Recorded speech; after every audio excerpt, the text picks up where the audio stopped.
आप देख रहे हैं न्यूज नेशनल वर्ल्ड, खबर वहीं अंदाज नया। बीजेपी के राष्ट्रीय महासचिव कैलाश विजयवर्गीय ने विधानसभा क्षेत्र क्रमांक 1 से टिकट मिलने पर कहा कि पार्टी ने जिस तरह की घोषणा की है उससे मैं आश्चर्यचकित रह गया। वहीं बीजेपी के राष्ट्रीय महासचिव कैलाश विजयवर्गीय ने कहा कि मैं जिस भी विधानसभा में चुनाव लड़ने जाता हूं, वहां मैं चुनाव नहीं लड़ता, बल्कि कार्यकर्ता चुनाव लड़ते हैं और 1 नंबर विधानसभा के कार्यकर्ता काफी मजबूत हैं। में बोलता है, कार्यकर्ता उस भाषा में जवाब देना जानते हैं।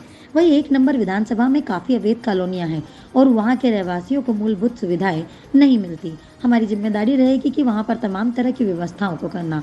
हमारे जैसे बड़े नेताओं को टिकट मिलने के कारण बीजेपी 2/3 बहुमत से जीतेगी। ये पार्टी की एक रणनीति का हिस्सा भी है।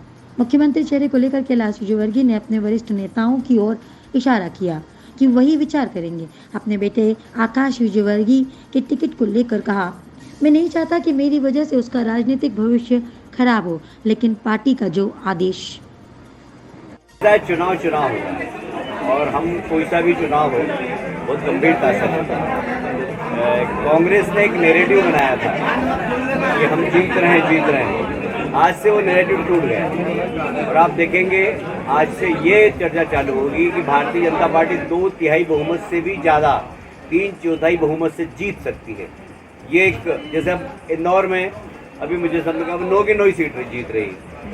अभी नीमच मंदसौर वहाँ से सब दूर से एकदम ऐसे फ़ोन आए और सब दूर पटाखे फूट रहे हैं। एक कार्यकर्ताओं का और जनता का विश्वास जो भारतीय जनता पार्टी के ऊपर हो वो और ज़्यादा बढ़ गया।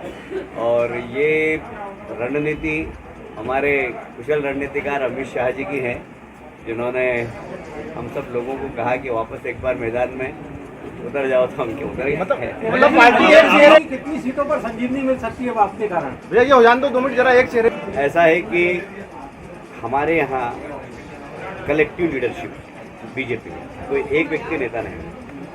अभी हमारे 4 राज्यों के चुनाव चल रहे हैं, राजस्थान, मध्य प्रदेश, तेलंगाना और मेघालय। चारों स्थानों पर हमने नेता किसी को नहीं, 36 नेता किसी को भी हमने नहीं बनाया। और चारों जगह हमारे सभी वहाँ के प्रदेश के नेता और मोदी जी उसका नेतृत्व कर रहे हैं। इस हिसाब से कलेक्टिव लीडरशिप हमारी हर जगह दिखाई दे रही है।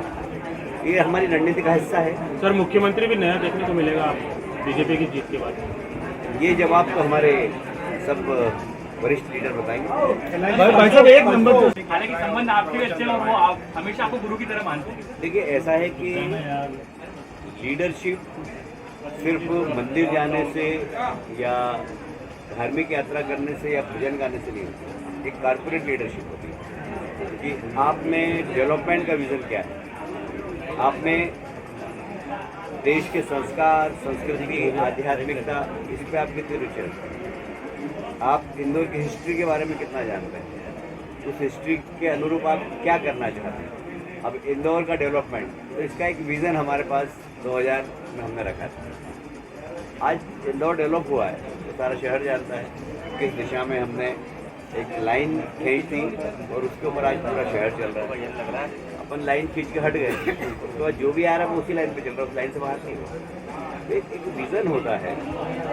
धार्मिक यात्रा करता बहुत अच्छा काम करती है, इसमें मैं मना नहीं करता हूँ। बाकी सिर्फ धार्मिक यात्रा करने से या कथा कराने से या इससे चुनाव नहीं जीते जाते।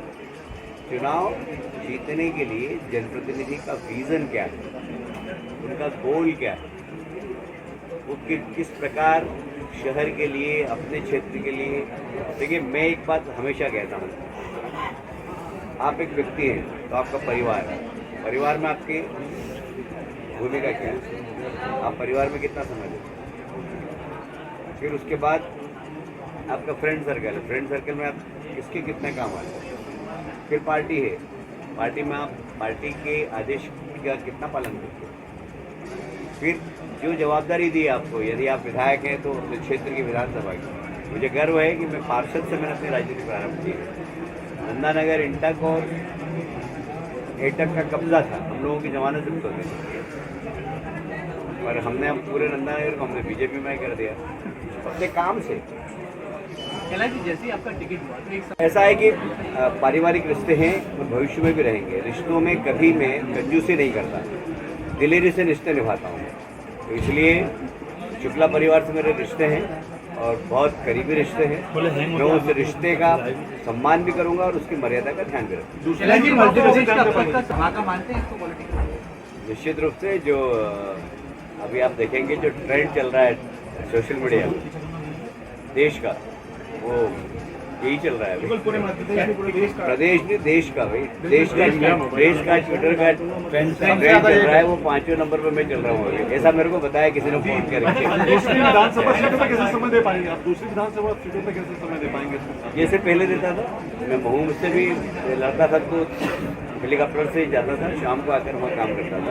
भाई साहब, मालवा निवाड़ में कितनी सीटें बीजेपी इस बार, अब आपके आने से बहुत सारा देखिए, नीमच से लेके गुना तक और इधर भोपाल तक, इन सारी सीटों पर मैं काम करूंगा और परिणाम आश्चर्यजनक आएंगे, ये मैं आपको विश्वास परसों आप कह रहे थे कि आपकी चुनाव, आप उस समय क्या कर रहे थे और जब आपको सूचना मिली कैसा लगा? मैं जा रहा था मंदिर और मुझे पता ही नहीं, अभी सेकंड नंबर पर ट्रेन कर रहा हूँ, अभी सेकंड नंबर पर ट्रेन कर रहा हूँ। मैं जा रहा था मंदिर, पीछे बजरंग नगर, तो वहाँ आरती में जाना था, वहाँ से जाना था मुझे गोलू शुक्ला की। तो वहीं पर मंदिर में उसने मुझे दिखाया, बोला अभी लिस्ट जा रही है। तो मैंने कहा यार अभी तो नहीं हुई होगी, क्योंकि मैं अभी भोपाल से आ रहा हूँ, भूपेंद्र जी हम साथ में ही थे, तो मेरे को बताया भी नहीं। तो मेरे को आश्चर्य हुआ। फिर भले श्रीवास्तव को फोन आया, मतलब भाई साहब का टिकट हो गया, वहाँ से बोले 1 नंबर दो। तो फिर मैं मंदिर पे मैंने आरती करी। आरती करने के बाद फिर मेरी माता जी नहीं है, मैं अपनी बड़ी सिस्टर को माँ की तरह ही मानता हूँ। सीधे उनके पास गया, उनका आशीर्वाद लिया और उसके बाद फिर आप लोग क्यों कहा जाता है। भाई साहब पहला नरेंद्र सिंह तोमर, आप बहुत बड़े नाम सामने आए, क्या लगता है कितनी सीटों का आंकड़ा बढ़ चुका है, कितनी सीटों का इजाफा है? मैं अभी आपसे फिर कह रहा हूँ कि 3/4 बहुमत से अगर भारतीय जनता पार्टी जीत जाएगी तो मुझे कोई आश्चर्य नहीं होगा।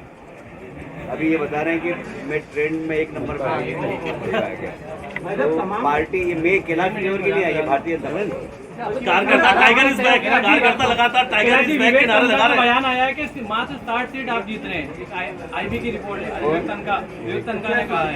विवेक तनखा ने क्या कहा?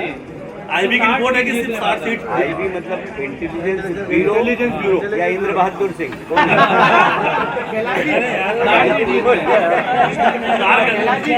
यार कोई भी इंद्र बहादुर बोल देगा और बोले आईबी ने कहा, भाई क्या प्रमाणिकता आपके पास आईबी की? Who are you to say like this?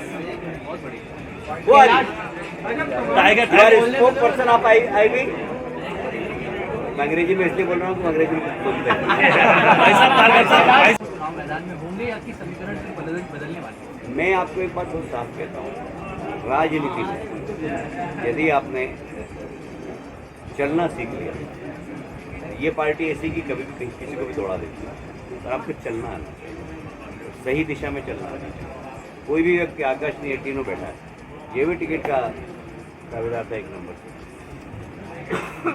मैंने इसको परसों हिंट्स भी दी थी कि मैं बहुत असमंजस में हूँ, बहुत सारी हिंट्स दी थी। मैंने कहा यार बहुत असमंजस में, और मैं आपको कुछ बता नहीं सकता, क्योंकि मुझे भी लग रहा था कि आकाश को और मुझे दोनों को एक साथ टिकट देंगे। मैं क्यों लड़ूँ? उसने अपनी एक जगह बनाई है शहर के अंदर मेहनत करके, और मेरे कारण उसका राजनीतिक अहित नहीं हो, ऐसा मेरे मन में पिता की हैसियत से चल रहा है। पर पार्टी का आदेश होगा। पितृपर्वत में आपका बहुत लगाव है, पितरेश्वर हनुमान जी की कितनी कृपा बरसी, और वो भी आपकी अब नई विधानसभा के बहुत करीब हैं। मैंने आपको एक किस्सा सुनाया था एक बार, शायद आपको फिर से सुनाता हूँ। यदि बंगाल में मैं काम करता था, यदि यहाँ बैठा हूँ मैं आपके सामने, तो हनुमान जी की कृपा है।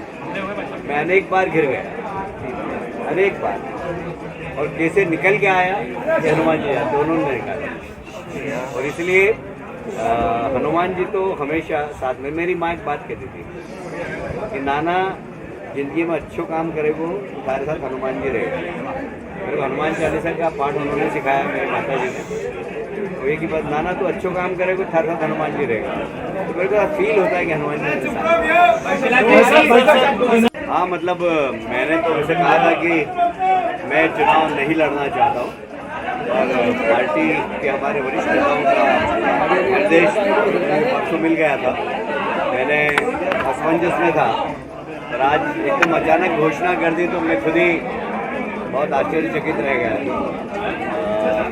ये मेरे लिए सौभाग्य की बात है कि फिर से मुझे इलेक्ट्रल पॉलिटिक्स में पार्टी ने भेजा है, तो मैं इसमें भी कोशिश करूंगा कि पार्टी की जो अपेक्षा उसको पूरा करें। ये चौथी विधानसभा है सर आपके लिए, एक नया चैलेंज के रूप में भी देखा जाता है।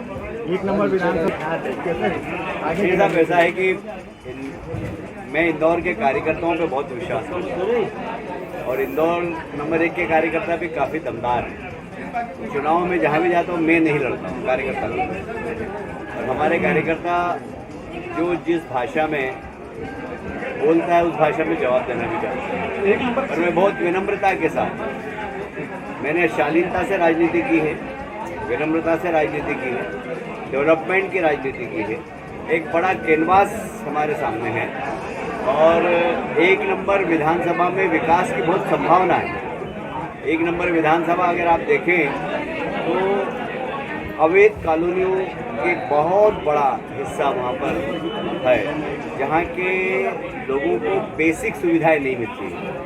हमारी उम्मीद होगी कि एक पूरा मास्टर प्लान हम उस विधानसभा का बनाएंगे और एक एक मतदाता की जो तकलीफ है उसको समझ के उसका निराकरण करने की कोशिश। राष्ट्रीय स्तर